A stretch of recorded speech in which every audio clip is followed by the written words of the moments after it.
Hello అండి, అందరూ ఎలా ఉన్నారు? ఇవాళ కూడా ఒక మంచి అద్భుతమైన కథ మీ ముందుకు వచ్చేసాను. ఇది ఇద్దరు ప్రేమికుల కథ. సాయంత్రం ప్రేమికులు అప్పుడప్పుడు వచ్చే సందర్శకులతో పార్క్ అంతా సందడిగా ఉంది. గుబురు పొదల దగ్గర ఒక బెంచిపై ఒంటరిగా కూర్చునుంది అనురాధ, తను ప్రేమించిన రాజు కోసం ఎదురుచూస్తూ. అప్పుడే వచ్చిన రాజు బెంచ్ మీద ఆమె పక్కనే కూర్చోవటం చూసి, ఏమైంది ఇంత ఆలస్యం? మాటల్లో అసహనం, చిరాకు కనిపిస్తుంది అనురాధ మాటల్లో. ఆమె మాటల్లో ఆ ఆకస్మిక మార్పు ఎందుకు వచ్చిందో అర్థం కాలేదు రాజుకి. ఏమైంది అను? ఆమె భుజాల చుట్టూ చెయ్యేస్తూ అన్నాడు. మునపటిలా అతను చెయ్యగానే ప్రతిచర్యగా అతని భుజంపై తల ఆనిచ్చాల్సిన అనురాధ ఈరోజు అలా చెయ్యలేదు. దీనిని వెంటనే పసిగట్టిన రాజు, సీరియస్ విషయమా అని అనుకుంటూ, ఏమైందిరా? నువ్వు మాట్లాడకుండా అలా ఉంటే నాకెలా అర్థమవుతుంది అన్నాడు. విసురుగా రాజు వైపు తల తిప్పి అతని కళ్ళల్లోకి చూస్తూ, నీకోసం ఎంతసేపటి నుంచి వెయిట్ చేస్తున్నానో తెలుసా? అప్పుడు చెప్పారమ్మని, ఇప్పుడు వచ్చావు అని. ఇప్పుడు ఇలా బాధ్యతారహితంగా వ్యవహరిస్తున్నావు. ఇక మన పెళ్ళయ్యాక ఎలా ఉంటావో ఊహిస్తే క్లియర్గా కనిపిస్తుంది మన ఫ్యూచర్. టపటపా అంది మాటలను. అనురాధ నుండి ఊహించని ఆ స్పందనకు రాజుకి నోట మాట రాలేదు. ఏంటి, ఏం మాట్లాడవు అని తిరిగి తనే అడిగింది. నువ్వు ఆలస్యంగా ఎన్నిసార్లు రాలేదను? నేను అలాగే అన్నానా?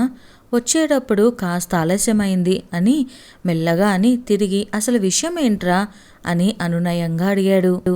అప్పటి వరకు తన పెళ్లి జరగదు అనే నిరాశతో కోపంలో ఉన్న అనురాధ రాజు అననయంగా మాట్లాడేసరికి కోపం కాస్త మాయమైపోతుంటే నీరసంగా రాజు భుజంపై తలానిచ్చి, అంతా అయిపోయిందిరా, మన పెళ్లి జరగదు అంది.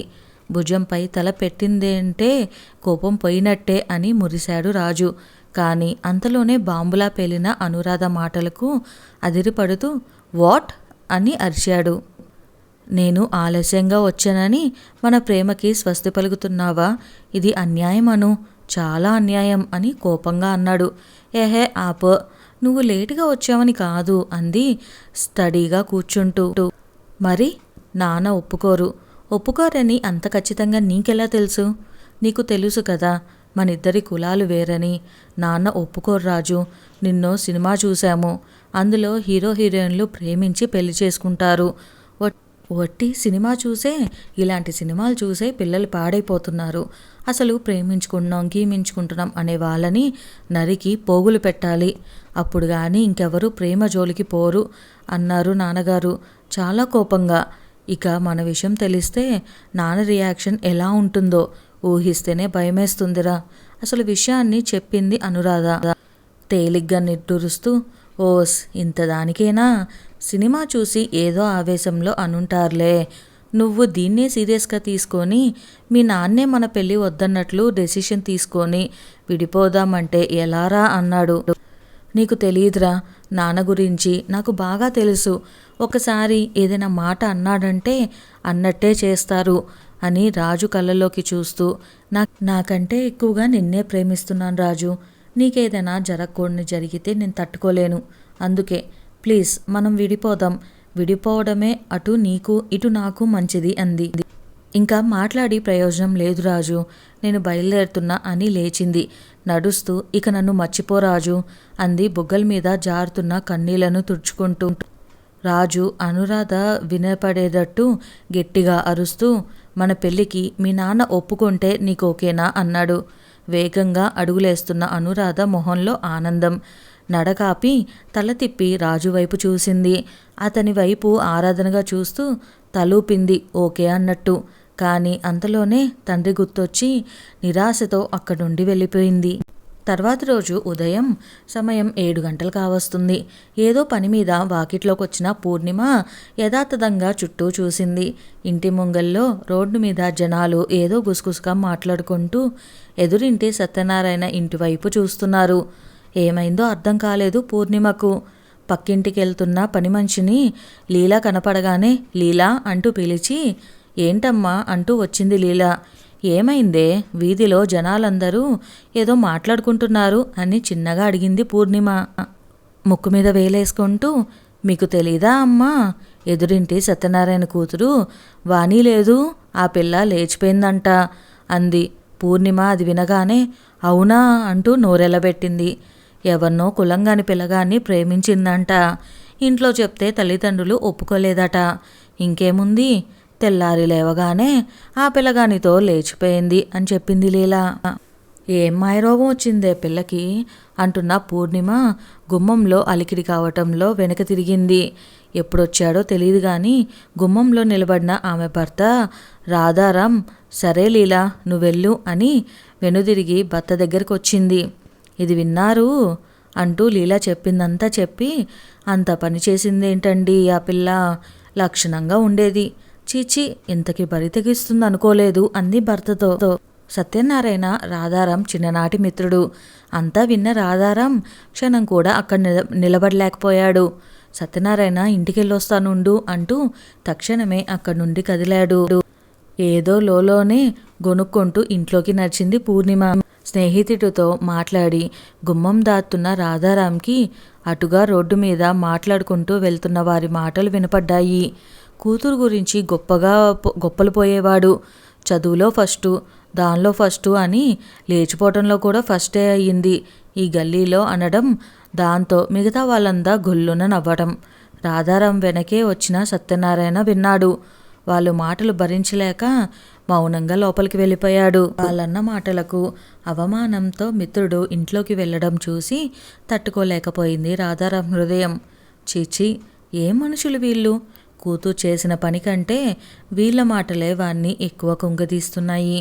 కూతురు చేసిన దానికి తండ్రి తలదించుకోవాల్సిన పరిస్థితి వచ్చింది, కర్మ అనుకుంటూ తమ ఇంటి వైపు బయలుదేరాడు.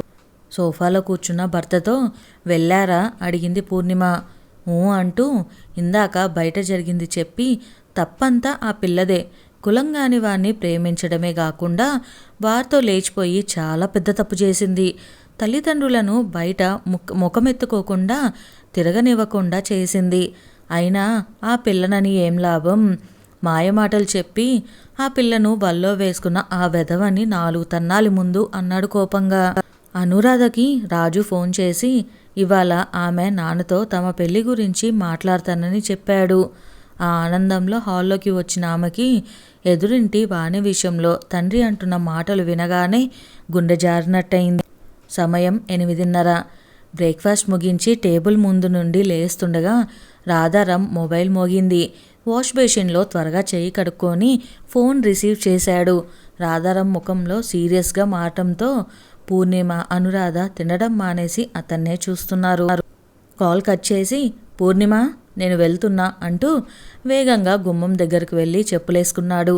ఎవరండి ఫోన్లో అర్థం కాక అడిగింది పూర్ణిమ. సత్యనారాయణ అంటూ క్షణం కూడా ఆలస్యం చేయకుండా అక్కడి నుండి బయలుదేరాడు. తండ్రి వెళ్ళాక ఏమైందమ్మా, నాన్న అలా వెళ్ళాడు అమాయకంగా అడిగింది అనురాధ. ఆ పిల్లని ఎత్తుకెళ్ళినవాడు దొరికినట్టున్నాడు, వాణ్ణి 4 తన్నటానికి వెళ్ళినట్లున్నాడు, మీ నాన్న ఆయన స్నేహితులు అని ఊహించి అంది పూర్ణిమ. ఆ మాట వినగానే అనురాధ గుండెల్లో రైలు పెరిగెత్తాయి. దడతో తింటున్న ఇడ్లీ గొంతులోకి దిగలేదు. మధ్యాహ్నం 1:30కి ఇంటికొచ్చాడు రాధారాం. అతనొచ్చే వరకు హాల్లోనే కూర్చునుంది అనురాధ. సోఫాలో కూర్చుంటూ ఎప్పటినుంచి ప్రేమిస్తున్నావు రాజుని అన్నాడు రాధారాం అనురాధతో. అతని మాటలు కొరడా జులించినట్లుగా తాకాయి అనురాధను. ఉలిక్కిపడింది. ఊహించలేదు తండ్రి నుండి ఆ ప్రశ్న. భర్త గొంతు విని హాల్లోకొచ్చింది పూర్ణిమ. చెప్పు, ఎంతకాలం నుంచి ప్రేమించుకుంటున్నారు అని గద్దించాడు. ఏం మాట్లాడుతున్నారండి అని విషయం తెలియని పూర్ణిమ. మన పూత్రికారత్నం రాజు అని కుర్రాన్ని ప్రేమించిందంట. ఎంతకాలం నుంచి ప్రేమించుకుంటున్నారు అని అడుగుతున్నాను అన్నాడు. తండ్రి మాటల్లోని కాఠిన్యం అనురాధకి తేలిగ్గానే అర్థమైంది. అది వింటూనే ఓరి భగవంతుడా, ఎంత పని చేస్తివే, పరువు గంగలో కలిపావు కదే, ఏం తక్కువ చేశామనే మా మీద ఇంత కక్ష కట్టావు, తల కొట్టేసుకున్నట్లుగా చేస్తున్నావే అని పాపిష్టిదానా కూతురు నెత్తిమీద తొంగలో పొడిచి ఏడుస్తూ నేల మీద చతికిల పడి కూర్చుంది పూర్ణిమ. మాటలు రానట్టుగా బిగుసుకుపోయింది అనురాధ భయంతో. నెల గడిచేలోపు అనురాధకి పెళ్లి చేసి అత్తవారింటికి పంపించేశారు రాధారాం, పూర్ణిమలు. ఆ రోజు సాయంత్రం ఎప్పట్లానే కాఫీ కప్పు తెచ్చిచ్చి భర్తకెదురుగా కూర్చుంది పూర్ణిమ. ఏం ఆలోచిస్తున్నారండి అని అంది. ఏం లేదు, అనురాధ గుర్తొచ్చింది అన్నాడు కాఫీ కప్పు పెదాలకు ఆనించుకుంటూ. అది కట్టుకున్న వారితో సుఖంగా ఉంటే అదే చాలండి అంది కూతుర్ని జ్ఞాపకం చేసుకుంటూ. ఏదో గుర్తు రావటంతో నా డైరీ పెన్ను తీసుకురా అన్నాడు కాఫీ తాగి కప్పును టేబుల్ మీద పెడుతూ. లేచెల్లి తీసుకువచ్చింది పూర్ణిమ. దీన్ని ముట్టి నెల దాటుతుంది అనుకుంటూ డైరీ తెచ్చాడు. ఒక్కొక్కటిగా జరిగిన సంఘటనలన్నీ గుర్తొచ్చాయి రాధారాంకి.